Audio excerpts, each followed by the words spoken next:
Isa na naman pong gabi ng ating Champions Club. And ngayon po, we're tackling the book Think and Grow Rich. And right now, we're at chapter 9, Persistence. No? Isa na naman pong bingo loto ang mga ganap dahil this is a surprise for each and every one of us. Chapter 9, nabasa po namin to pero yung slides ay hindi pa po namin nababasa. So, overview lang, sabi dito sa slide. Chapter 9, Persistence. Persistence is a vital key to achieving success in any endeavor. This chapter from Napoleon Hill's Think and Grow Rich delves into the power of persistence, providing insights on overcoming obstacles and achieving lasting success. Isang question lang po tayo for our start ngayong gabi. Please define persistence para sa inyo. Start po tayo kay Jana. Go, Jana. Ang dami. May pa-quiz agad. Kaka-start pa lang. Ano po? Persistence po is firm or obstinate continuance in a course of action in spite of difficulty or opposition. Dictionary ko po. Gustong-gusto ko po kasi feeling ko dictionary siya pero accepted naman. Ganon yun, yung mga kaklase mo na sabi, ay hindi ako nag-review, pero pasok sa top 3 na matataas yung score. Ang sarap tunggol na mga ganun. Shout out sa inyo, nanggigigil ako. So, maraming salamat, no, Jana. So, pupunta po tayo sa isang bahay, no? Kanila, bahay ni Ate Pepper. Yun. So, tawagin po natin ang ating official delegates. Si Ate Pepper meron and tayong grab Joel. driver for tonight. Meron po tayong grab driver. Gusto lang po namin i-comment. Ingat po kayo. Namamasada talaga. Namamasada na kayo sa bagong Hermes. Oo. Sorry guys, hindi pa kasi siya nakaka-boundary. Hindi pa siya makakabili ng Dolce & Gabbana niya. Kailangan mo na yung boundary. Si Eloisa po ay isang example ng persistence. Isang persistent person. Ayan na po. Taray mo lang. Isa kang adjective, isa kang persistent. Isa kang word eh. Isang persistent. Isa kang konsepto.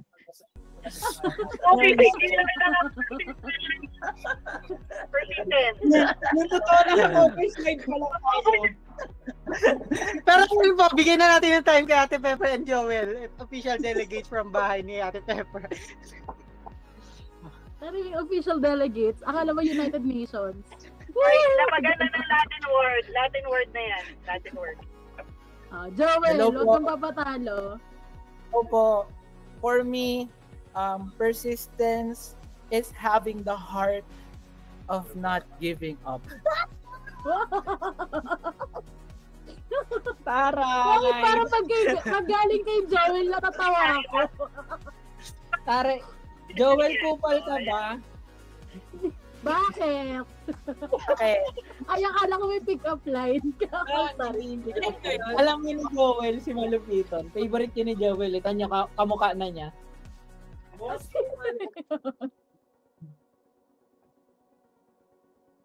Go, Ate Pepper. Ako ba?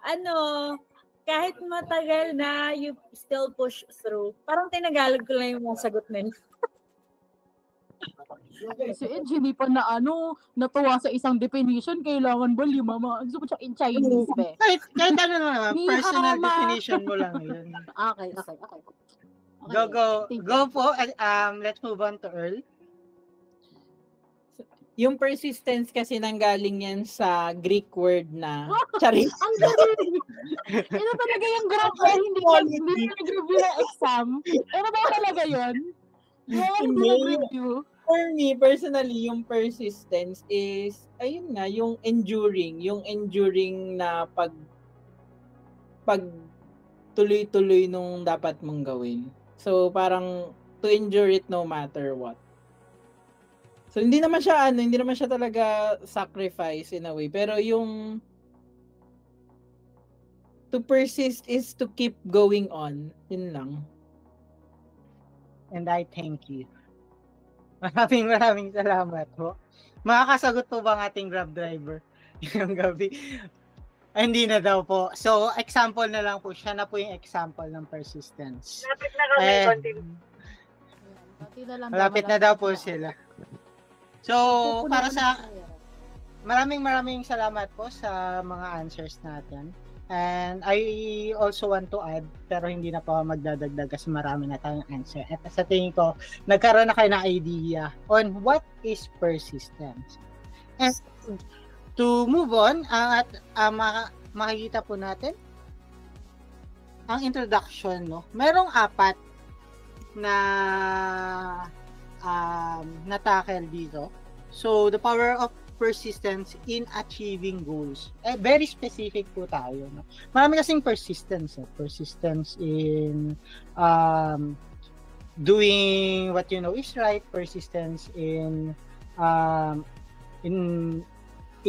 pursuing love, ganyan. Pero ito, achieving goals ang ating itatakil. For number 1, bibigay ko po kay Earl. Number 2 kay Ate Pepper. Number 3 kay Joel. And number 4 kay Jan. Sige po. Kahit ano lang, yung pagbasa mo, ano yung maiisip mong thought about sa nabasa mo? So, persistence, number 1, persistence as the fuel for success. Persistence is the driving force that pushes us to keep going even when faced with setbacks. Ayun nga, parang 'di ba, yung motivation, parang yun yung i-ignite sa'yo to get started.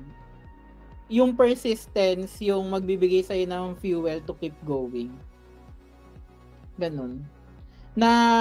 Kasi hindi naman smooth sailing lahat ng gagawin natin, na hindi siya laging straight path lang. Minsan may mga bumps, minsan meron ka mga roadblocks, setbacks, hurdles. Parang ang persistence is yung parang kahit nadapa ka na, yun yung magbibigay sa'yo ng fuel bumangon, to get started again, to keep going, ayun.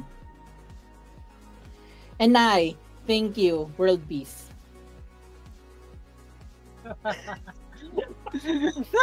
Okay, thank you. Go, Ate Pepper.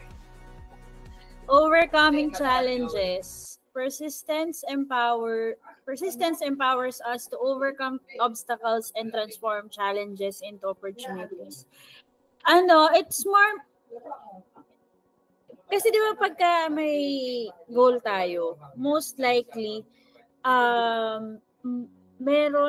hindi most likely, lagi merong hurdle na pagdadaanan. And yung persistence, it helps us look for ways na ma-resolve yung challenge na yun. May it be, let's say, kunyari may nililigawan yung isang guy, ilan ang guy dito? 3. Or meron tayong gustong bilhin, ganyan. We make ways to get that something. Kung pwede mag-ipon, or yung iba nangungutang, ganyan. But pangit man yung example, but the idea is we look for ways to overcome those challenges. So ayun, overcoming challenges, persistence helps us that. Sayang ninyo narinig yung yung joke niya. Pa-share po ng joke, please. BDO daw tayo. We find ways. Sabi ko, Metrobank. Mali pa yung joke. Okay. Hindi tayo may Thank you, Ate sponsor ng Pepper. BDO kasi mali yung joke nyo.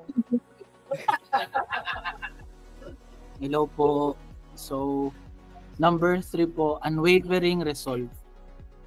Persistence allows us to maintain a determined focus on our goals, no matter how difficult the journey. Sabi nga ni Ate Eloy, malayo na, pero malayo pa. Sabi ko naman, kapit lang. Baliktad, malayo pa, pero malayo na. Alam mo, Joel, wala ka ng quotable quote. Hindi na tayo na-sponsoran, wala ka pang quotable quote. Mag-quote na nga lang, mali pa. So guys, Malayo ka. ang masasabi ko lang dyan, no? Persistence is a choice talaga eh. Minsan kasi, Ano kay Da? Yung unwavering. Wala, pero natatawa ako. Mag-bumit po ako. ang choice po talaga yan eh. May mga we choose our own battle. So may mga battle talaga na kahit talo ka na, unwavering pa rin yung resolve mo, ilalaban mo siya hanggang dulo. Siya talaga. Ano na ba mong champion? Pero Kasi iba wala yun sa loob. Ay, naiwan doon. Sa loob. Uy, Ate Pepa, di ba meron na tayong Daryl jar? So, nakailang Daryl na si Joey? Nay! Ngayon, naka-1 na siya. Hindi ko pa sinasabi yung pangalan. Hindi pa niya sinasabi daw yung pangalan. Nidescribe niya lang yung feelings niya. Tsaka Okay. yung resolve to be better, feeling ko yun yung pinaka-importante talaga. Unwavering. Thank you po. Ano yung mga nagagawa mo sa bilang? Parang inikot-ikot lang ni Joel yung number 3. Pero, sige, kasi Friday na. So, ayan. Maraming salamat. And number 4, go, Jana. Achieving greatness. Persistence is essential for realizing our full potential and achieving our dreams. Ayun, di ba sabi sa book, parang victory is always possible for the person who refuses to stop fighting. So, hindi mo ma-attain Ba't may yung wallet ko kaya? Ay, bigyan niyo wallet Ate Eloy. May na-hold up. Tente na ako, te. Anday na ako, te. Back-climax na, te. Pero yun, going back, sana nahanap na yung wallet ni Ate Eloy. Tapos yun nga, parang hindi mo madidiscover what's on the other side of the fence or over there kung hindi ka magpa-persist na ma-reach yung goal mo. So, di mo ma-realize na, I can do better. I can overcome pala yung mga challenges na usually yung naging reason ng parang permanent failure ko. Or permanent, basta gets yun na yun, sana nahat na yung wallet ni ate. Go Edge. So, yan. Maraming salamat. No? So, from our examples earlier, sa mga nasabi natin, halos, these are parang iba't ibang definitions na pwede nating gamitin to define kung ano yung persistence. Ano yung mga aspeto ng persistence ang na-encompass nitong in a way para ma-achieve natin yung ating mga goals. So, para po sa ating susunod na slide, we'll be talking about defeating defeats, no? How to overcome setbacks and self-doubt. Kasi ito yung pinaka-kalaban Uy, maganda to. mo kapag kapag gusto mo maging persistent or you're striving to be persistent in moving towards your goals. At dahil dyan, nagandahan si nanay, siya po yung mag-explain ng lahat. Ito kasi yung pinag-usapan natin na isang araw. Diba? Okay, tama po yan. Diba? Yung parang na-feel mo, na-feel na Edge. Na-feel na ni Edge yan eh. Yung parang nagsi-self-doubt siya, nag-negative self-talk siya, na-overwhelm siya, feeling niya he's not doing well, na parang on the verge of giving up, parang ganon. Na parang, ayun, yun yun. So, sabi ko sa kanya, kasi kung ikaw, lapis ka lang forever. You have to, kailangan kayanin mo yung pressure para maging diamond ka. Eh kung mag-give up ka na, hindi mo na ma-experience yung paano maging diamond. Kasi hindi ka nag-persist. Diba? So, sorry, medyo may chemistry ng konti. Sorry, Jana. Oo, te. Kasi parang ako, di ba pag na-promote yung lapis, ballpen muna. Parang hindi ka na-get. Parang hindi ka na-get. Where's the lie? Where's the lie? Eloy. Wait lang. Ay, hindi pa nakabukas yung ano ko. Wait lang po. Magdadagdag ako ng konti. Wait lang. Lapis pala yung sabi mo sa amin ni Edge. Akala ko lapye, tawag mo sa amin isang araw. Ngayon ko lang nag-gets. Sure ko lang. Wag mo nga isabuhay yung last name mo. Lapi. Sabi niya, lapi lang ako, lapi ako. And since sa pag-usapan niyo na to ni Ate Ellie, pwede mo explain sa akin kung paano naging diamond yung lapis? Ito po kasi, yung lapis po kasi, yung kanyang core, which is graphite, is composed of carbon. Okay, gets ko na. So, pag na-rearrange yung Nag-cutting carbon, class ka noon nung nag-chemistry class. Kasi double subject namin yun. Sunalog lang ako pag science. Pinag-aaral ka, puro cutting classes. Kasi sabi ko, inisip ko yung Mongol. Tapos ano yung gagawin ba maging dahil? Marami akong Mongol sa bahay. Baka pwede kong gawin diamante, mabenta ko man lang. Ganun. Si ate. Sana kasi hindi yung pencil mismo. Ayusin mo yung metaphor mo. Ulit-ulit. Gusto ko yung pag lapis ka. Okay. Bawal ka maging ballpen. Ganun. sige po. So, basahin ko lang to habang inaantay natin si nanay, no? So, number 1, embrace setbacks. Number 2, reframe negativity. Number 3, learn from mistakes. And number 4, cultivate resilience. Ito po ay nakikita ko po dito is it is a gradual step-by-step process of improving. Kasi kung magpupunta ka agad sa cultivate resilience, hindi mo siya ma-achieve kasi wala ka pa background. So at the start na meron ka mga nararamdaman that is pushing you back to achieve resilience, mag-start ka muna in embracing setbacks. Mga bagay-bagay na na-experience mo. Kasi hindi naman araw-araw sobrang malaki yung mga problemang na-face mo. Meron kang mga setbacks lang sa buhay or mga challenges na nakikita. So, we must learn to embrace those things. Then, after nun, kasi nandyan din papasok yung negativity. Sunod-sunod to, step by step talaga to. So, reframe negativity. Rather than thinking of it as negative, we must transform negative thoughts into positive affirmations. Ang natutunan ko dito is that kapag meron kang problem, you don't define it as problem. Yun yung pinaka-basic kung pwedeng gawin. You define it as challenges na pwedeng mag-help sa'yo to improve yourselves. Then, make it to an affirmation. I'm experiencing this thing right now, pero eventually I know I'll overcome this. And somehow, this will help me make me a better person and reach my goals. Ayun po. Nakabalik na po si nanay. Mukhang busog. So, ayun po. Bless you. Joel, alam mo, nanggigigil ako. Nanggigigil ako sa'yo. Nag-focus ako dito. Nag-aaral ako mabuti dito. Ano pa ba yung gusto kong sabihin? Ayun, huwag kang makinaan ng loob kung magkaroon man ng setback. Tapos, not necessarily naman na nagka-setback ka o nagka-negative feedback o nagkamali ka. Hindi sabihin failure ka na. Joke. Kasi nga, when there's friction, ibig sabihin, it's not the road always taken. Tawag doon. Kumbaga, kaya nga rough pa yung road, diba? Kasi hindi pa siya sementado, hindi siya laging dadaanan. Less taken. Yes. The road less taken. Road less traveled. Less traveled, diba? So, kaya rough pa yung road. So, that doesn't mean na walang paradise at the end of the road. Diba?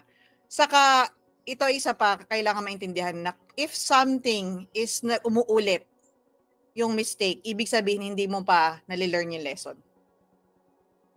Kung matigas ang ulo mo, gusto mo learn the hard way, babalik at babalik yan, magde-deja vu pa ulit-ulit kasi hindi mo pa nalilearn yung lesson. Joel. So, parang game lang yan. Kung gusto mong makalampas dun sa level 1, kailangan mong ma-learn yung lesson, malampasan mo yung boss level 1 para mag-level up yung buhay mo, mag-level up yung mindset mo, mag-level up yung career mo. Kundi pa ulit-ulit ka lang dun sa sa boss level, di ba? Joel. Balik ka sa level 1, tapos boss level ka na naman. Babalik ka na naman, rookie of the year for 5 years. Joel, rookie of the year after 4 years of staying with BC. Here's rookie. Oo. Ganon din sa relationship. Kung yun at yun lang din yung pinag-uubayan nyo, ibig sabihin, hindi nyo pa nalalearn yung lesson. Joel. Over. Si Joel. Diba? Dapat, yung mga level ng pinag-aawayan nyo, medyo naman nagkakaroon naman ng ano. Dapat daw, nag-level up din daw yung away niya. Kunyari, kung una nag-away lang kayo sa basurahan, dapat next time naman sa sa dumping malalaking site bagay na. Dumping site. Kunyari, pinag-awayan niyo yung push-pull lang pinto. Ang next yung pag-aawayan, yung pagbukas at pagsara ng bintana. Gano'n, mag-level up yan. Tama. Okay, maraming salamat po sa input ng ating kapitan. No? So, now we know na for persistence to continue, no, para patuloy ka lang maging isang persistent na person, we must learn these 4 lessons. At yung mga lessons na naibigay sa atin ni Eloisa ngayong gabi. Uy, wait lang, may isa pa. Meron kasama kang din idadagdag. meron pa. Ang kasama din po kasi sa resilience at kasama din sa pagpupursige, tatanggalin mo yung ego. Don't think too highly of yourself. Na parang, nagkamali ako, ano nilang sabihin nila? Give up na ako. Lahat po ng mga tao, hindi nakatutok sa buhay mo, may sari-sarili din po silang buhay. Iniisip din nila kung anong uulamin nila sa susunod na sa hapunan. Hindi po sila nakatutok, wala ka po sa spotlight. Yun yung, di ba? Spotlight, ano ba yun? Spotlight effect. Oh, spotlight effect. So don't think too highly of yourself na parang, baka ano sabihin sa akin ng mga tao. So take away the ego. Make it a learning experience. Until such a time na kaya mo na mag-flex. Diba? Let your success be your flex. Yun. Tsaka add ko lang, na para ma-overcome mo yung setbacks mo. Setback lang naman yan eh. Remember your goal. Your why. Diba? Bakit mo ba tinake yung path na yun? And you'll remember the feeling nung unang beses na ginusto mong gawin yung goal na yun, before pa yung roadblocks mo. Maalala mo yung feelings mo na, ay, shit, ito talaga yung, kaya ko to gusto, ito yun eh. Diba? Mm-hmm. So, challenges lang yung setbacks eh. Parang, it's gonna make the journey sweeter when you get there to your goal. So, yun lang. Add ko lang. Ang sabi nila, ang setback ay set up for comeback. That's it. Yes! Woo! Maraming salamat, no? Marami tayong dapat natutunan at marami tayong dapat intindihin sa gabing ito. And para sa ating next, may tanong po ako. Meron pa po ba kayong may dadagdag dito sa ating slide na to? No? How to overcome setbacks and self-doubts. Or kung wala na, let's move on. Okay, let's go. Let's go. No? The importance of definiteness of purpose. Yan, kakasabi lang ni Ate Pepper. Staying focused on your goals. Ito yung parang, yun na nga, yung sinabi nga ni Ate Pepper, to matuloy-tuloy yung yung pagiging resilient, persistent mo. Ngayon, pagbibigyan po natin, no, ang ating bisita. May bisita. Bibigyan ko po ng time si Kuya Ian to read number 1, Clear Vision. Kuya Ian? Read lang ha. Clear Vision. And magbigay ka ng mo rin, ng thoughts mo. Nakainom na ako. Magbigay ako ng thoughts. Sige po, basa na lang, basa. Basa lang, basa. Having a clear and compelling vision for the future provides direction. So, Joel, anong masasabi mo doon?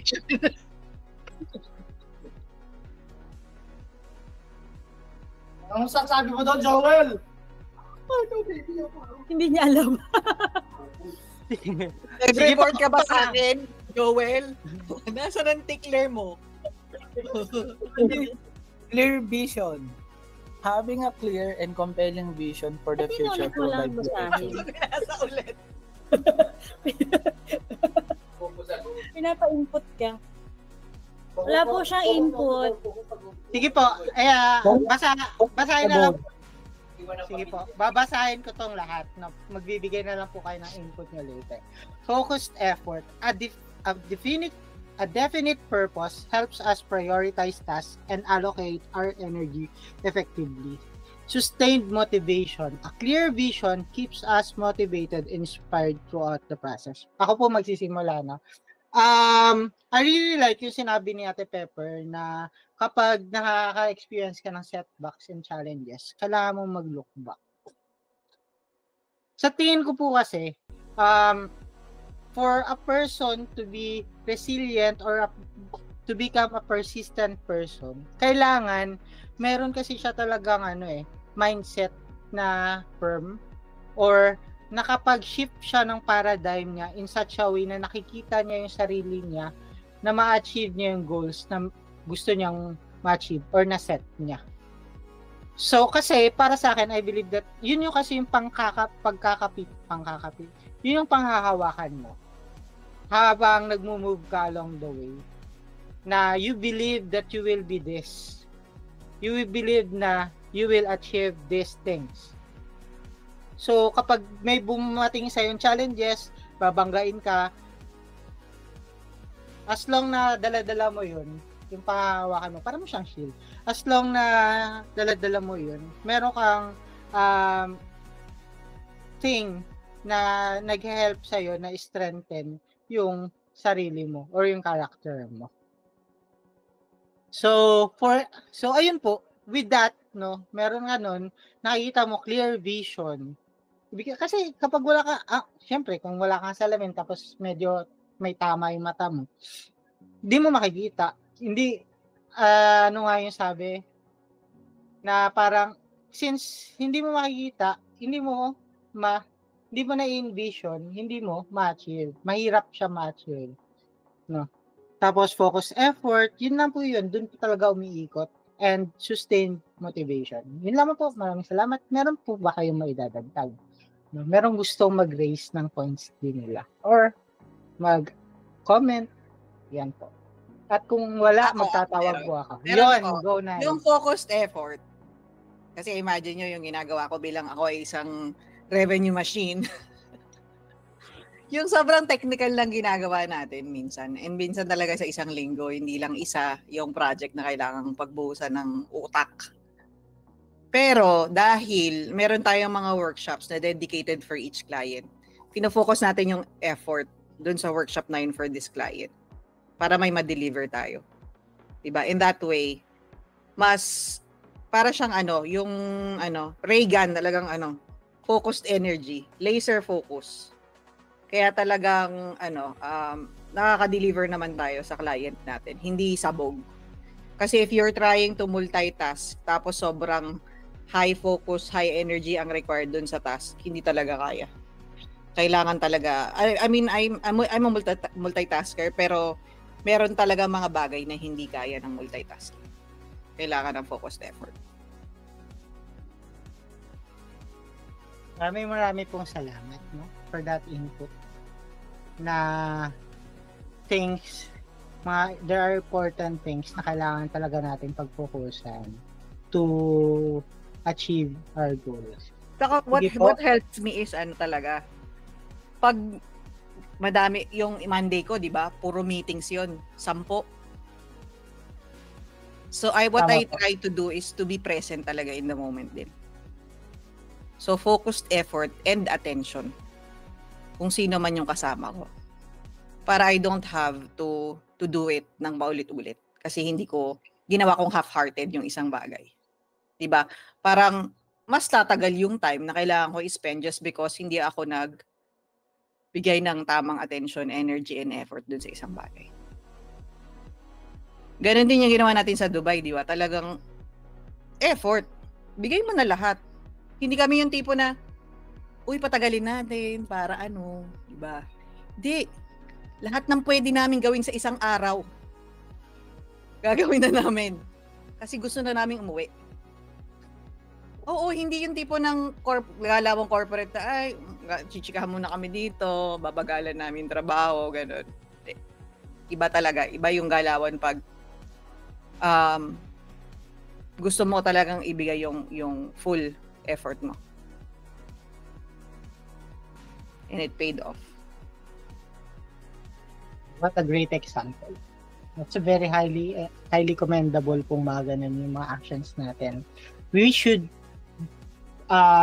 do our best in everything na ginagawa natin, lalo na sa work natin, since hindi lamang tayo naman yung yung naapektuhan nito, kundi pati yung mga people that we are working with. Meron pa po ba ang gustong magbigay na kanilang mga comments and may raise po silang mga points on this topic? Ate Pepper? Ate Jana? Meron ka po bang gustong raise? Siguro for this one, same din nung kay Ate Elo. Pero, sa akin naman, siguro, coming from experience, mas maganda talaga kung alam mo kung saan ka pupunta. Kasi, yun yung, dun ka makakaramdam ng hinayang, na parang, kung alam ko pala kung saan ako papunta, or kung alam ko pala kung ano yung direction ko, hindi sana naibuhos ko yung effort ko into achieving yung goal na yon or gearing towards that direction. Instead na nagpaikot-ikot ako, naglakad-lakad ako sa luneta, ganon. And parang, in a way, parang alam mo yung dinidelay mo lang yung inevitable. Na kapag wala kang direction, parang dinidelay mo lang na alam mo in the end, hindi siya magiging fruitful. Kasi hindi mo alam kung ano yung purpose mo, hindi mo alam kung saan ka pupunta. So, nakakasayang siya ng effort. Kaya, important na alam mo yung purpose mo or alam mo yung goal mo. Kasi, parang, ang dami-dami mong pwedeng i-achieve in life. Walang limit, sa totoo lang. Pero, kapag hindi mo define kung ano yung gusto mong i-achieve, most of the time, we end up doing so many things and achieving nothing. Kasi nga, hindi natin define sa sarili natin kung ano talaga yung goal na gusto natin marating or makuha in life. Yun. At saka doon sa sustained motivation. Parang, kasi nowadays, parang narinig ka ate, hindi ko narinig na people are easily distracted ngayon. Kasi with the internet and with everything na pwede mong gawin with the internet, sobrang daming distractions if you allow it. Pero one thing that would keep you going or one thing that would help you reach your goal is knowing kung bakit ko ba ito kumbaga yung mga actions na ginagawa mo araw-araw, para saan siya? Saan mo ba piniprepare yung sarili mo? Papunta ka ba saan? Ano ba yung ina-achieve mo? So, whenever there are times na parang feeling mo, parang parang wala naman tong pinupuntahan, parang naliligaw ka or nawawala ka. Parang kailangan mo lang balikan kung ano talaga yung purpose mo. Ano yung reason mo? Why you're still parang fighting or why you're still parang trying to survive this hectic world. Oh, hectic. Ayun lang po. Ayoko na. I thank you. Maraming salamat, Jana, for sharing. Tapos grabe. No? And this times, marami talagang nagiging distractions. Pero we must continue to persist para ma-achieve natin yung goals natin. So, ayan, napakadami. 6 ways to cultivate persistence, detailed explanation, and examples from the book. Basahin ko na lang yung 3. Habit of success, power of belief, and resilience. Ito yung parang blueprint niya. Habit of success is embracing positive habits like daily affirmations and visualizations. No? Practice positive self-talk, visualize your goals as already achieved, develop a strong work ethic. Ito yung past chapters ng book natin, ng book. Then, next is power of belief. Develop unwavering faith in yourself and your ability to succeed. Number 1, embrace challenges as opportunities. Number 2, focus on your strengths. Number 3, believe in your thoughts. And yun po yan. So, dito na tayo sa resilience. cultivate resilience by learning from past failures and setbacks. View mistakes as lesson learned. 2, develop a positive mindset. 3, focus on your progress, not just your setbacks. So, eventually, ito pong part na to, this is just recalling yung mga past nating lessons. And focus tayo sa resilience kasi ang pinapakita dito is how to move on kapag nagkaroon ka ng mga challenges, failures, and setbacks sa life. Again, it said that view mistakes as lesson learned. Nasabi po ito kanina na Nanay Eloy, na hindi yun parang, ang pagkagets ko kasi is yung mga challenges natin, hindi kasi yan yung end mo. At least, para sa akin, hanggang di ka pa namamatay, ganyan. Hindi ka pa bedridden. You can move. You can pursue goals in life. No? Tapos, very helpful to. Positive mindset. Kasi, if you have the positive or the right mindset, na-view, meron kang ibang pagtingin na hindi typical na nakikita ng mga taong hindi resilience. Nakikita mo na ito in a light na magiging helpful sa'yo. And lastly, focus on your progress, not just your setback. Ito malaking tulong po to sa atin, no? Kasi sometimes in life, no, ang na-highlight, ewan ko, kasi this is typical human nature, na mas na-highlight sa atin yung mga negative news. Kaya nga, di ba, mas benta yung mga news na palagi may gera, may namamatay. Yun yung palaging highlights news na nakawan, na snatch siya, nabangga. Kasi yun yung benta sa mga tao. Yung mga negative news. Or kung right now, sa social media, yung tinatawag na doom scrolling, yung nagbabasa ka lang ng mga negative affinitive content. So, rather than focusing on things na negative or setbacks, you must focus kung ano na ba yung nagawa mo sa buhay mo. Ano na ba yung nag-iba from your past na sa tingin mo you have improved. And that's how you will build your resilience. That's how you will cultivate yourself into a resilient person. Ayun po, meron pa po ba kayong may dadagdag dito? I think nakatayo na po si Nanay. Yung strong work ethic. So, sabihin ko sa inyo kung paano ako magtrabaho dun sa 5 Australian dollars ko na client. Ganun din ako magtrabaho hanggang ngayon. Sabi ko naman sa inyo na kahit na whether $20 yung bayad sa atin or $175 per hour ang bayad sa atin, lahat sila VIP. Lahat sila VIP client. Kasi it will contribute dun sa quality of service na binibigay natin and yung reputation natin, which is something that you don't build overnight. It's over time, incremental, araw-araw. Saka laging ko sinasabi na kahit yung mga VA natin, yung mga team members natin, VIP client natin yan. Hindi lang client. And that's how I want them to be treated. Kaya nga, pag hindi tayo on time makapagpasahod, tayo pa yung magsusorry. Kasi bakit? Kliyente din natin sila. It's not the other way around. So, ibig sabihin, yung talagang strong work ethic and yung commitment to doing and providing quality work. Kahit sinong kaharap mo, whether Pinoy o foreigner, it's the same thing. Dapat consistent ka. That speaks for yung integrity mo as a person. Hindi yung pag may nakatingin, dun ka lang magaling. Pero pag ikaw na lang mag-isa, wala na. Kaya hindi ako natatakot sa, time tracker, walang screenshot. Bakit? Kasi hindi naman, sabi ko nga sa kanila, hindi naman ako mawawalan eh. At the end of the day, kahit lokohin mo yung time tracking mo, it's not on me. Kasi kahit anong ilagay mo time tracking dyan, papasahurin kita. Nasa sayo na yon. So integrity is very important as well. And I hope you take that to heart. So, yun yung nakatulong sa akin. Ayun po. Parang nagsisermon. Parang nagagalit si Inay. Nagtanong lang naman kami, Inay. Parang kasalanan namin, Ate Eloy. Ano ka ba namin? Lang naman ako ng ulam. Bakit mo ko sinermonan?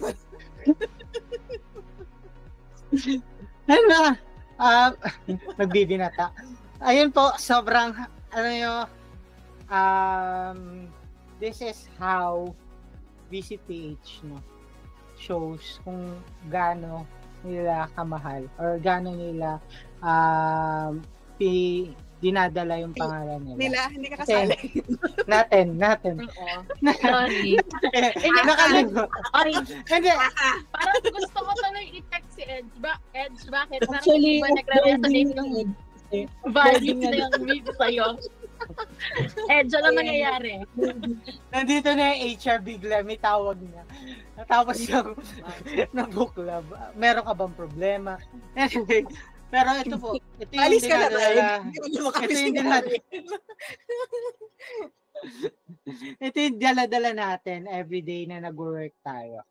And it's a good thing na nare-remind tayo every time with the story or the past experiences, lalong-lalo na ni Ate Eloy, Nanay Eloy, Kapitana.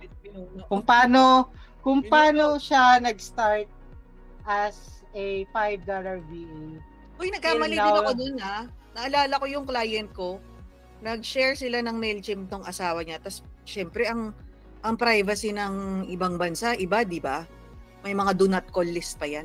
Putik, na-send ko lahat sa mailing list. So, may risk doon na pwede kang i-demanda. Bakit mo akong sinesendan? Bakit ako nasa mo? Pwede kang maano doon.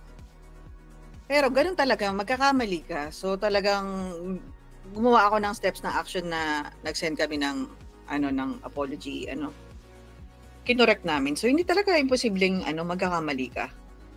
Kasama talaga 'yun.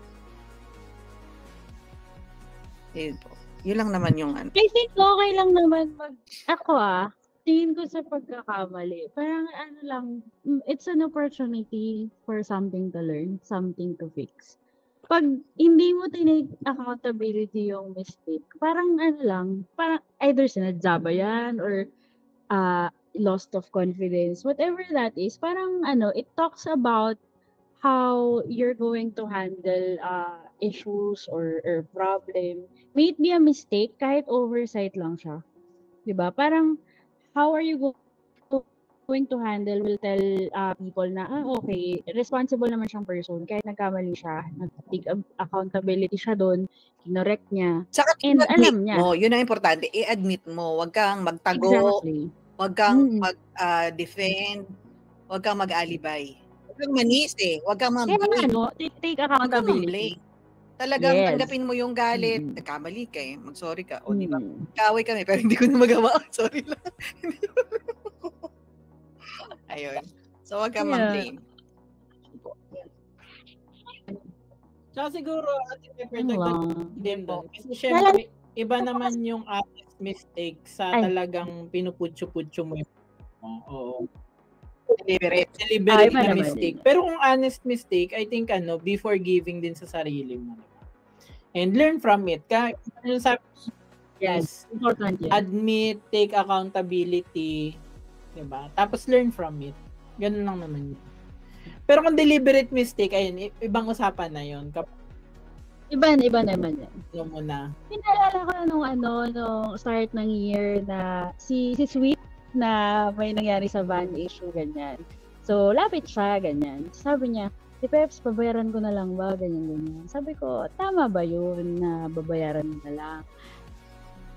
So, wala nakakaalam, tayong dalawa lang. Pero tama ba yun? Sabi ko sa kanya. So, tinanong niya ano dapat niyang gawin. So, dahil umaga at stress na si bakla. Sabi ko, kausapin mo sino yung yung boss mo dyan. Sino yung nag-handle ng finances niyan. Kausapin mo. Bakit ganyan nangyari. Tapos, bigyan mo na rin ng solusyon. Isipan mo na rin ng solusyon. Kaysa lalapit ka lang doon. Problema lang yung bit-bit mo. Tama. May solusyon. So, good thing naman, nakinig si Sweet at kinausap si Eloy. Ate girl. So, ayun. Ano sabi ko? Ano na naman yan? Ganun. Ano na naman yan? Sweet, hindi ka nag-iisa. Ganun. Natakot. Kaya pala takot mag-reach out sa'yo, Sabi ko, Gets na namin. Gets na magalit namin. siya, kasama talaga yan. Sabi ko sa kanya, kasama talaga yan kung magagalit siya. Pero alam mo sa sarili mo, na i-correct mo, meron kang solusyon eh. So, ayun, tumapang siya. Sige, Ate Pips, kakusapin ko na. Meron pa Ayun, yung pangalawa, yung nagkamali siya ng rate. Sa invoice. Diba? Sa invoice. Nagkamali Actually, kinabahan siya noon. charity work pala Tapos to. parang, Hindi mo sinabi. pero one thing na na-appreciate ko doon kay Sweet, kasi siya yung nagsabi, siya yung nag-reach out sa'yo ate, siya yung nag-reach out sa akin. One thing na na-appreciate ko siya is hindi niya binary. Yung alam niyang Yes. mistake niya, hindi niya binary. Or hindi siya Willing nang go to accept.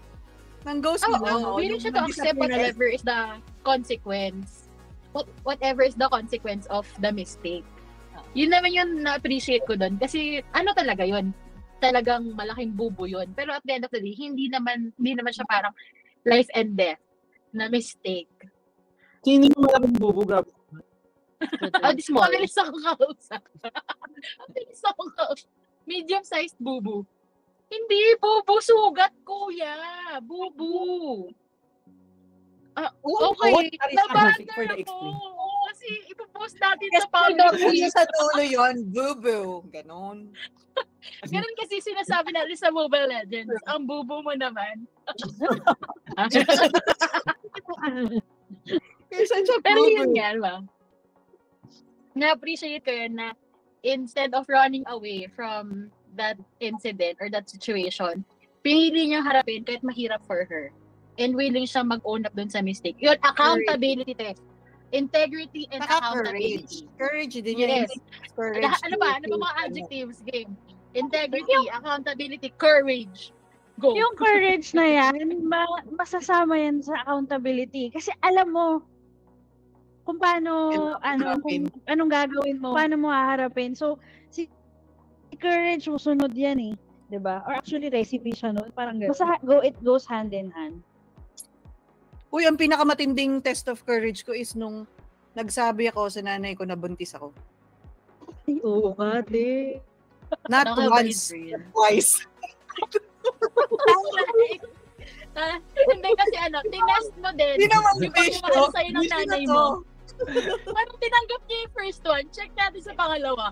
ang advice ko po sa inyo, mag-extreme sports na lang kayo. Huwag kayong adrenaline junkie. Kasi ginawa mo pang 2 beses ha. Hindi ka pa na-content. Gusto ko yung parang hindi mo nagustuhan yung outcome first time. Kaya tinry mo ulit yung second time. Iti-take 2 ko, but direct take 2. Mas okay na i-take 2. Parang hindi ko gusto yung reaction ng nanay ko. Isa pa nga. Grabe Ganun. yun, grabe. Alam mo yung mo, i-weigh mo yung room, kailan mo sasabihin, paano mo sasabihin, tapos itayin mo yung reaction. Yung ganong moment in your life na parang walang uutot. Walang uutot. Walang hihinga. Tense lang yung yung atmosphere. Yun yung mga moment in my life. So, Test of courage talaga.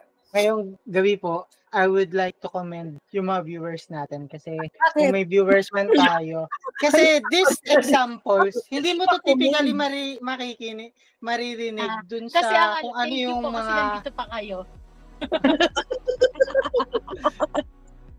May natututunan ba kayo? Huwag niyo po Thank you po kasi parang yun yung sikreto. Kasi ito po hindi yun pero marami kasing pwedeng dito kung nakikinig sila. I commend them because they will learn a lot from us as we also learn from each other. Yun naman po yun. So, para po sa ating next slide, no? Ating bingo for tonight. Hindi pa na last of the 3. The role of faith, no? Ang pananampalataya. And auto-suggestion. Believing in yourself and your ability to succeed. So, babasahin ko na lang po. Hihingi ako ng mga inputs from you guys.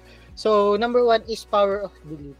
Strong self-belief fuels determination and overcomes self-doubt. Number 2, auto-suggestion. Repetition of positive affirmation strengthens beliefs and attracts success. Number 3, mindset shift. Shifting focus from negative to positive thoughts empower your actions. Sisimulan ko lang po. Yung mga bagay-bagay na dinidiscuss natin ngayong gabi, halos umiikot lang siya. Kasi magsa-start ka na visualize things. Then you should believe na meron or ma-achieve mo yung mga bagay-bagay na pinaniniwalaan mo or yung mga goals mo na na-envision mo na. Then that things na since you're starting to believe in it, you always tell it to yourself every day, which is auto-suggestion. And pag may mga bagay na magbablock sa'yo or challenges na dadating sa'yo, you will change your point of view rather than challenges. These are opportunities for me to grow. And these are the steps. Ito lang yung mga kailangan kong pagdaanan for me to reach my goals. So, ito po yun yung sinasabi ng slides na to. Ngayon, hihingin po natin, kung meron po kayong real life, kahit isang example lang, real life example, na meron kayong goal, tapos na-envision nyo na ma-achieve nyo itong goal na to, or nag-manifest kayo na ma-achieve nyo itong goal na to, and daily sinasabi nyo sa sarili ko, makukuha ko to, ma-reach ko talaga to. And may challenges na dumating, pero nag-persist kayo dahil alam nyo na these challenges are just an example, are just things na you just need to go through para ma-reach mo yung goals mo. Yun lang po. Meron po ba kayong may bibigay? Joel daw. O Joel. Hello po. Rinig niyo ako, guys. So, yes. Welcome back. Ako talaga, I believe in in myself na. Yun na sabi ni Kuya Vici dati, gusto niya dumating yung time na nagbe-believe na ako sa sarili ko. And ngayon, nung wala na si Kuya Vici, nag-believe na ako sa sarili ko. So, sana marinig niya to. And I believe in myself, pero syempre, doon pa rin sa higher being na faith ko. And Ginawang spin yun. auto-suggestion, lagi ko sinasabi sa sarili ko. Lagi ko sinasabi sa sarili ko, Joel, okay lang ang lahat. Good job. Yon. So, ina-affirm ko yung sarili ko na, kasi, di ba, napapansin ko, tama rin naman yung ginagawa mo, Edge, na any small success sinasabi. Kahit ako ganun, sinasabi, Ate Ely, natapos ko na to. Pero minsan, syempre, pag nag-iisa ka, wala kang mapagsasabihan. Mukha mang pero kinakausap ko din yung sarili ko. And lastly, yung mindset shift, naku, napakatagal process to. Yung mindshift ni Joel. Na mindshift to. Tagal na process nito kasi. Naalala ko. Kasi, wag kasing mindshift. Naalala ko dati nung may meron pa dati yung PD na yung binabayaran ni ate dati, basta may binabayaran si ate dati na app. Tapos lahat kami attend doon. Mind Valley. Noong time na yun, talagang sobrang mataas yung doubt ko sa ginagawa namin na parang ano ba itong ginagawa namin? Nakatulong mo to. Kasi I believe na, di ba lahat ng mga talaga, kung mag-upgrade ka or mag-i-improve ka, lahat dapat may certificate. Parang, alam mo yun, parang seminar lang, ganyan. Pero, yun nga, napansin ko din na baka hindi nagbabago ako kasi hindi ko nababago yung mind shift ko. Tapos, lagi na ako sumasama sa kanila. And ito, uti-uti, minsan may mga negative thoughts pa rin. Minsan nag-start pa rin sa hindi yung sentences ko. Pero I always correct myself at nag-start na ako sa oo. Sa oo na. Kasi lagi din akong sinasabihan ni Ate Eloy na umaga-umaga pa lang problema na agad yung tawag mo doon sa sa mga... Anong sabi mo, may issue? Oo, may issue. Worry ko. Ganun din yung si Joko dati. Ang worry ko, worry agad. Worry agad. Di ba pwedeng opportunity? Ang opportunity. Kaya ngayon, kahit na may nasusunog na bahay, may opportunity pa rin. Opportunity to save the house. Ganon. May nasusunog na bahay doon sa pwede tayo sa barbecue. Pwedeng iligtas. Guys, magandang balita. Nasusunog ang kapitbahay. Yung tao. Nasusunog. Pero ano yun, ang na-realize ko doon is that hindi pala talaga solusyon na negative yung start kasi ang mayari madadrag down mo agad yung emotional aura ng lahat eh. So mas okay talaga na start it on a higher note kahit hindi okay yung nangyari, at least babagsak siya sa neutral. Ganun ka kagad. Kumbaga, yung doka agad na dulo. Para at least, babagsak ka sa mga mi or re. Parang, alam mo yun, mas madaling ma-resolve yung mga opportunities pag hindi mo siya iniisip as problem talaga. Opportunity to grow. So yun lang po, mindset shift. And thank you po. Minsan mindset pa rin. Uy, grabe Pero- naman, may pito na tayo na enrollees. Oo Mindset, nga, thank you mindset po. lang yun. Oops. Thank you po. Yan lang po sa akin. So yes, Thank you, Jewel. Tayo, guys.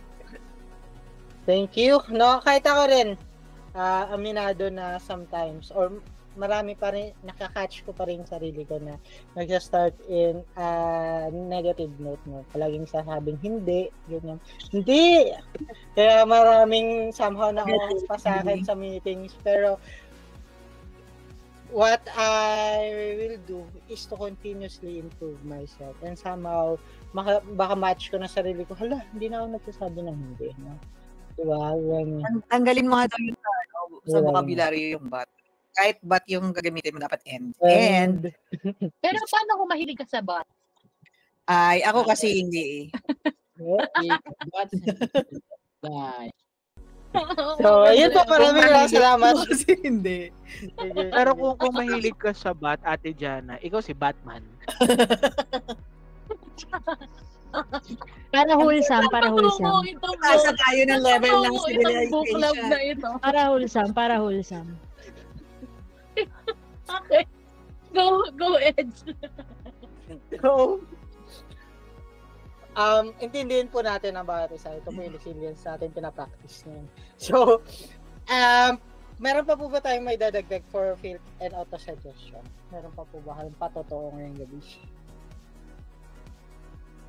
Feeling ko sa next slide, eh. Para sa next slide, makikita po natin, wow, no, overcoming obstacles and challenges. Practical steps to handle adversity. I remember na meron na tong example earlier. Let's see kung pare-pareho pa rin.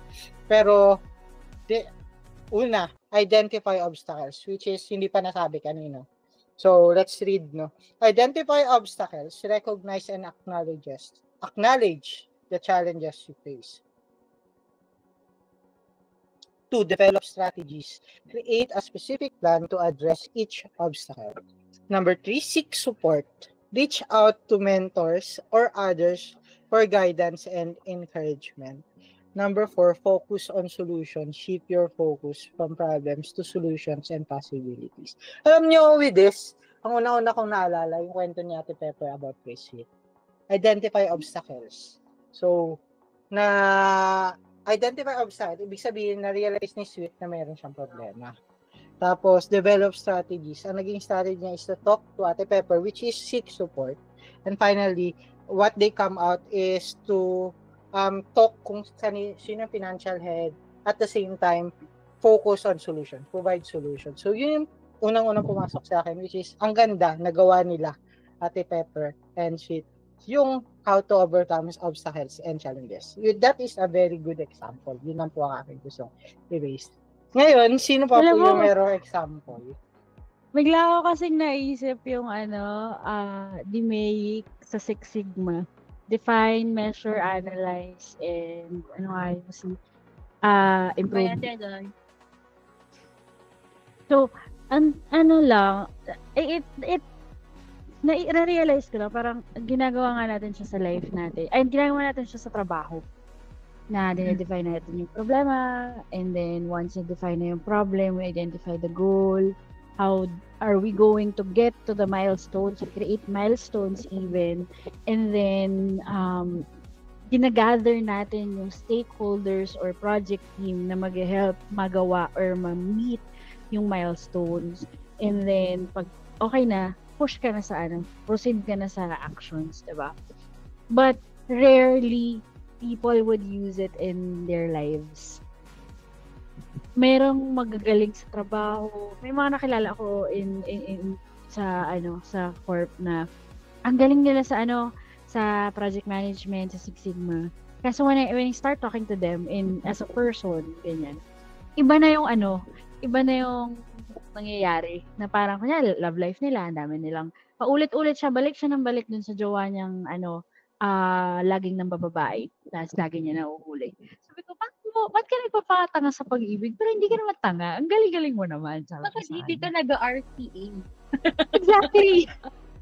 Sabi niya, alam mo, dito lang sa trabaho tayo magmamagaling. Wala namang sweldo yung buhay. Parang, doon ko na-realize na parang, do we really have to, parang, kahit sabihin natin yung aspect ng life, ng work natin, from personal life, it's different. But, kung nandun tayo sa mindset na magkaiba yun, bakit yung mga CEOs, COOs, napag-i-incorporate nila, they live with how work is, or their work live as who they are, or how they are, diba? So, yung obstacles and challenges, nangyayari naman yan everyday, even sa work.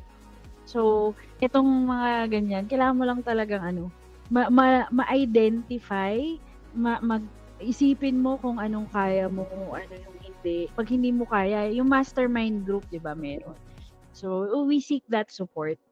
Tapos, kapag wala kang mastermind group, andyan na, maganda yung age na to kasi may ChatGPT. Pag wala kang kausap, ilang araw na akong katulad sa Candle, ilang araw na ako nag-iisip, paano nga ba yun? Kasi hindi ko na-record yung buong training I was just immersed in the training.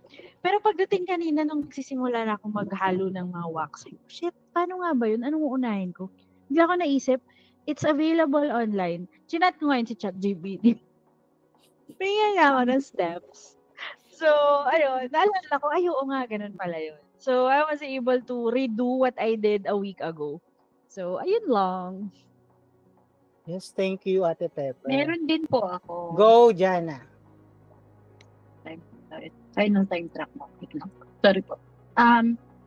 Yung sa focus on solutions, naalala ko lang din yung isa sa mga naging mentors ko before. Hindi ko alam na hindi ko alam na yung tinuro niya sa akin before ay parang greatly na-apply ko, hindi lang sa work. Pero kasi diba usually kapag client-facing tayo or when we're talking to clients tapos may escalation or may mga malalaking mess up, parang may mga instances na when we reply, instead na ang i-highlight natin is yung solution sa problema, hina-highlight natin na oo, that's my fault. Oo, talaga, mistake and oversight yan. Na hindi naman masama. Kasi you're being accountable sa actions mo for the client. Pero at the same time, sabi sa akin ng mentor ko, kapag nag-reach out na sa'yo si client with a problem, usually, ang ina-expect ni client sa yung feedback is not parang you admitting na it's your fault or you admitting that it's a mistake, but you providing solutions. Kasi una, hindi mo na mababalikan, hindi mo na ma-rectify yung mistake na nagawa kung hindi siya ma-rectify talaga as in. Hindi mo na maibabalik yung panahon para maitama yung actions mo to avoid that mistake. But what you can provide to your client is solutions on number one, how to fix or how to address yung nangyaring mistake and how to avoid it moving forward. So parang na sinabi niya sa akin yan, ganun na ako laging makipag-communicate sa client. Especially yung mga important conversations, yung mga escalation, na one of the reasons why the client is reaching out to you or seeking for your assistance kasi alam niya na you have the expertise and the knowledge on how to fix it. Kasi initially, sa'yo nga siya humihingi na help towards that task or towards that project. So, parang sabi niya, trust na naniniwala sa'yo si client na you can fix that. Kaya sa'yo siya nag-reach out. Kasi kung alam niyang hindi mo kaya, dumiretso siya sa boss mo or pinutol niya engagement, maghanap siya ng iba. Diba?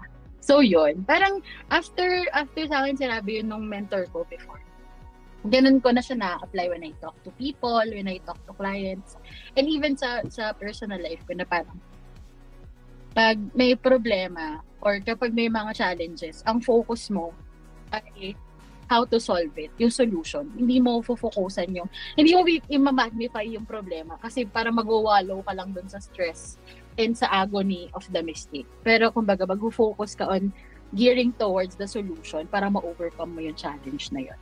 Ayun po. Yan. Very thankful kay Ate Pepper at kay Jana for sharing yung ideas nila. It is, very evident sometimes na merong mga people na magaling in aspect kunyari sa work. Hindi kunyari, magaling talaga sila sa work, pero hindi nila kayang i-apply yung galing nila.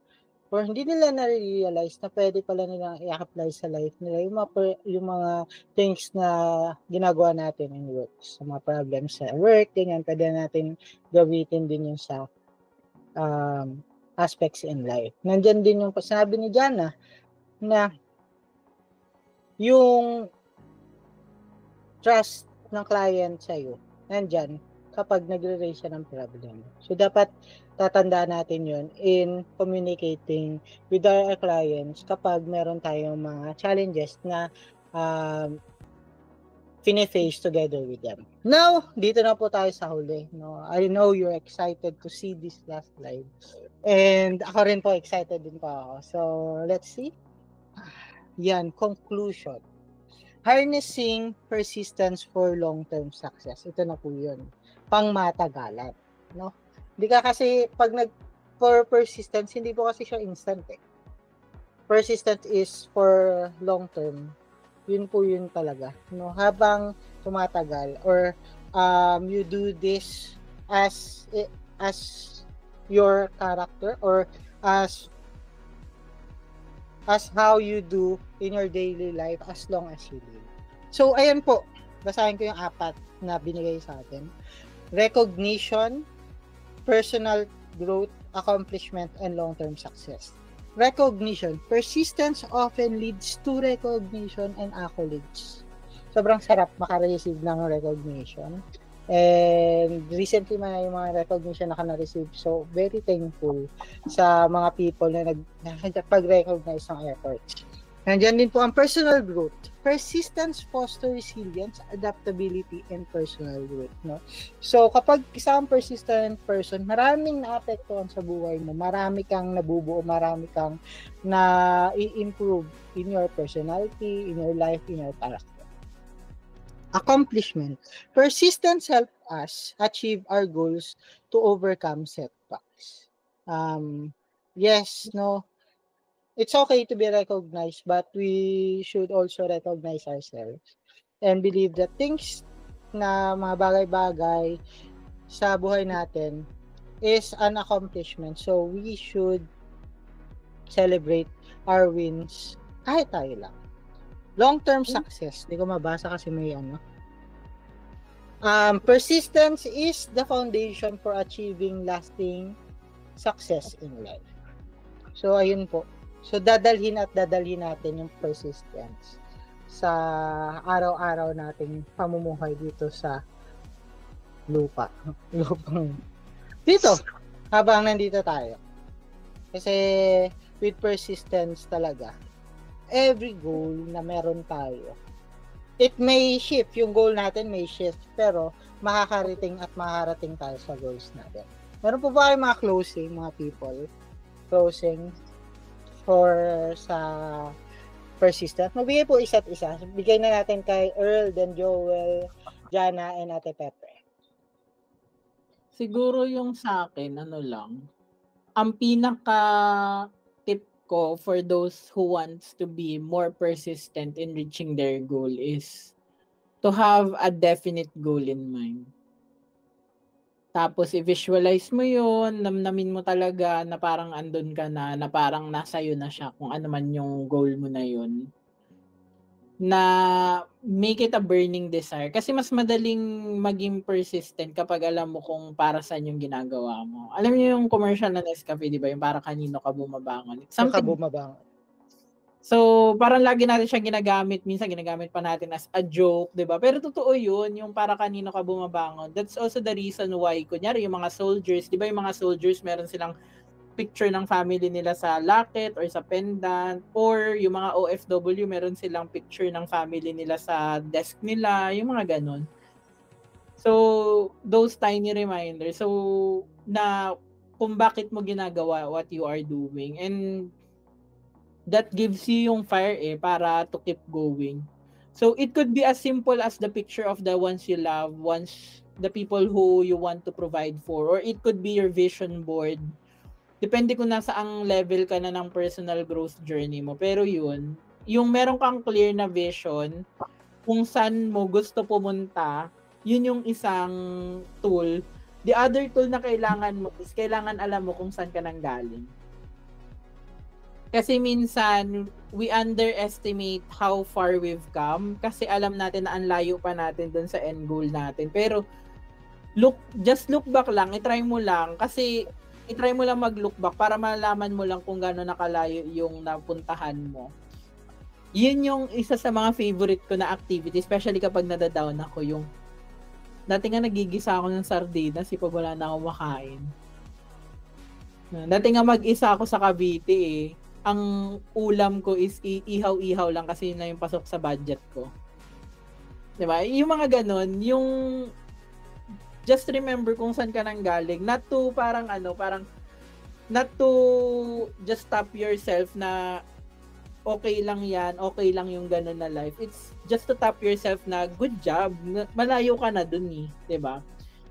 So, just keep going kasi as long as tama yung direction mo, makakarating ka rin dun sa end goal mo eventually. So, yun lang. Thank you. World peace.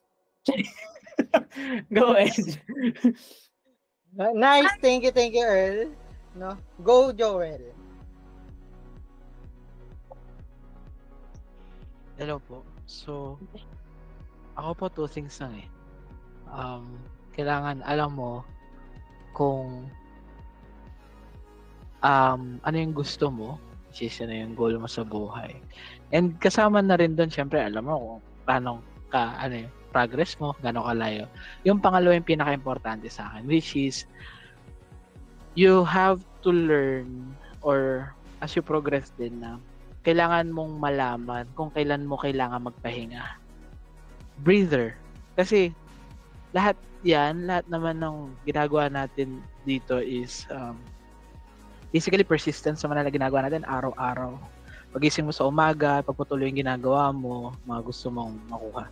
So, gusto ko lang talaga i-emphasize na minsan, alam din natin kung kailan magpahinga, enjoy yung saglit, i-pause. Alam ko hindi titigil yung mundo, ikot pa rin yung mundo kahit anong gawin mo. Pero importante na minsan mag-recollect ka lang. Katulad nga sabi ni Kuya Earl, minsan nire-reminisce niya kung ano yung dati niyang ginagawa, kina-compare niya sa ngayon. Same lang din yun. Do a new hobby, widen your perspective, your horizon. Take a breather para yung goal mo, bukod sa makuha mo na, mas madagdagan pa. Minsan, pwede mo ma-narrow down sa pagtitake ng breathers. So, yun. Importante lang po magpahinga minsan. And di naman kailangan nagpapamasahe ka pa nagpapahinga. Minsan, kahit kausapin mo lang yung sarili mo or kung you have someone na pinaniniwalaan, then talk to them, to your gods. Yan. Yun lang po. Pahinga lang. Minsan. Pero persistent pa rin tayo. Everyday. Laban lang. Thank you po. Thank you, Joel. Now, Jana. Our third candidate. Ano po yung question? Sorry po. Hindi po, parang nasa conclusion stage na po tayo. So, ano Take po away. yung Take away. Pinaka-take away mo? Parang ganun. Okay po. Ano po, ilalabas ko lang po yung notebook ko. Kasi po nag-notebook ako kanina. So parang nakuha ko dito is, ang nakalagay dito ay, those who have cultivated the habit of persistence seem to enjoy insurance against failure. Hindi ko alam. Tinulat ko lang yan. Like, hindi ko naintindihan yung word. Pero hindi. Kasi parang, yun nga, kapag persistent ka na person, like, kahit sa maliliit na bagay, hindi naman lagi malalaki yung challenges na hinahanap mo in your daily life. Pero, kapag persistent ka all throughout sa challenges mo, hindi ka na overwhelm or at some point natatakot dun sa feeling na you will fail.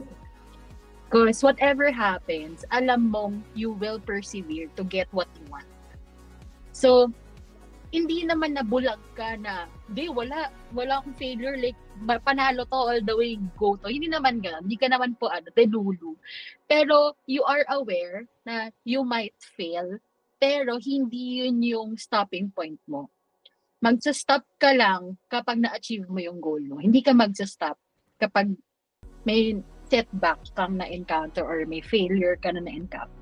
Tapos parang, sa last, rin yata, yan, feeling ko dun sa chapter ni Ate Pepper, or yung last, na parang, yun nga, don't make temporary,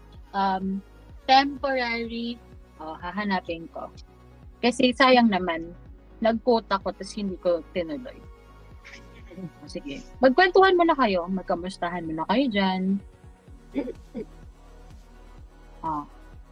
Parang ayun, parang don't make temporary setbacks your permanent failure. So every time na you hit a wall, hindi siya failure. Setback lang siya. Na, okay, instead siguro kumaliwa ako, dapat pala kumanan ako. Hindi na dahil naharangan ka na, wala na. Hindi na talaga mangyayari. Hindi na talaga ito possible. Ayun po, maraming salamat. Thank you for today. Yes, thank you, Jana. And now, Ate Pepper.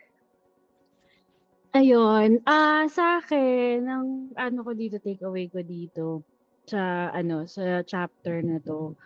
Number 1, naalala ko lang, for the past weeks, ang emotional ko po, parang konting lang. Kasi nung nag-aral ako when I decided to do the soap making business, hindi kasama si Candle. Tapos, tinitingnan ko yung, vision board ko. Nandun yung, yung soap making. Pero it doesn't say na soap siya. Mukha lang siyang soap. Na pwede rin pala siyang candle.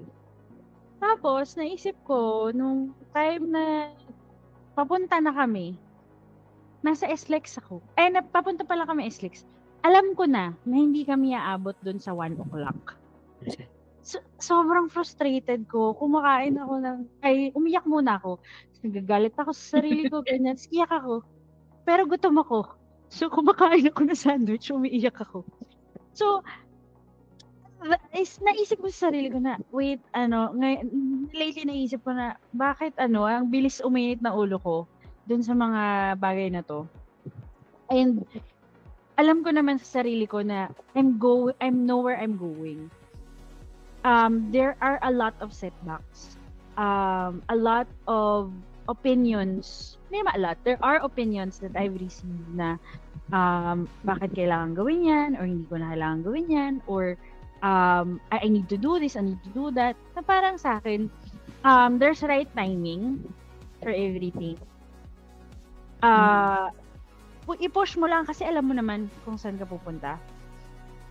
If there are people who has opinion about what you're doing, ibig sabihin, napapansin nila na may ginagawa ka. But it doesn't mean yung sinasabi nila ay totoo. There's a possibility na nagalang talaga sila sa buhay ng mga tao, diba?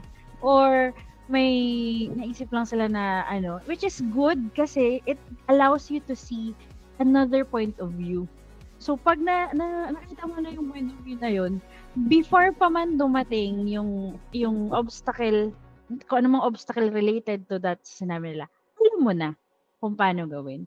So, it helps you persist on the journey that you have. Parang itong picture na to sa natin, sa screen.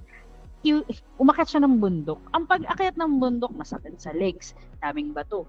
Baka meron ka pang makasalubong na ahas, ganyan, or whatever, diba? But all of those are just part of the journey. Pagdating mo dun sa taas, you wanted to see yung peak, yung view. Iba yung feeling. Diba?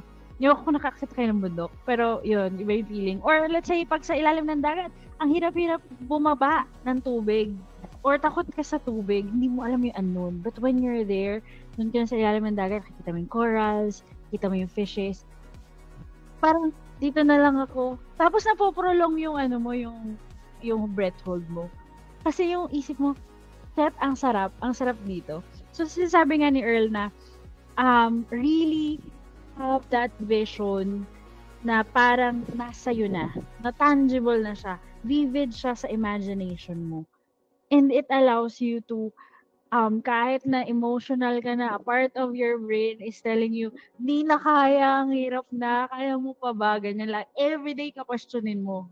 But those vision allows you to see na, kinaya niya, kinaya ng iba. Nandito ka na nga ngayon ang layo mo na. Diba? So, use that, harness that, that power despite of any feelings. Sabi ko nga, every yoga, when we start, you set your intention, you think about it, and then you let it go. Let the universe grab that energy from you. Na yun yung gusto mong mangyari. And then at the end of the class, I tell my students, remember the intention that you've set. Let it be your guiding path for whatever you're gonna do today. And yung sabi ni Joel, naniniwala rin naman ako doon, take a breath. So, syempre, isipin mo pa rin yung well-being mo. You can pause, but it doesn't mean you're quitting. So, yun lang naman. Thank you! Haba ng takeaway ko, sorry. Maraming salamat, Ate Pepper, Earl, Joel, and Jana, and kay Nanay Eloy, and sa mga bisita natin ngayong araw. So, this is it, no? Maraming salamat. Medyo mahaba yung natin, Champions Club natin today, pero I believe na nag-persist tayo from start to finish. Kung may nanonood man, thank you for persisting from watching it from the start to finish. And ako, personally, marami akong natutunan, marami akong na-refresh sa aking utak, and marami akong I believe na madadala ko after this. And I hope na kayo rin, marami rin kayo madadala. Yun naman, and maraming salamat. Thank you for attending our book club. Woo! Happy Friday! ML. Happy Friday. ML. Thank you. It's time. It's time. Bye-bye. Bye-bye po. Next week!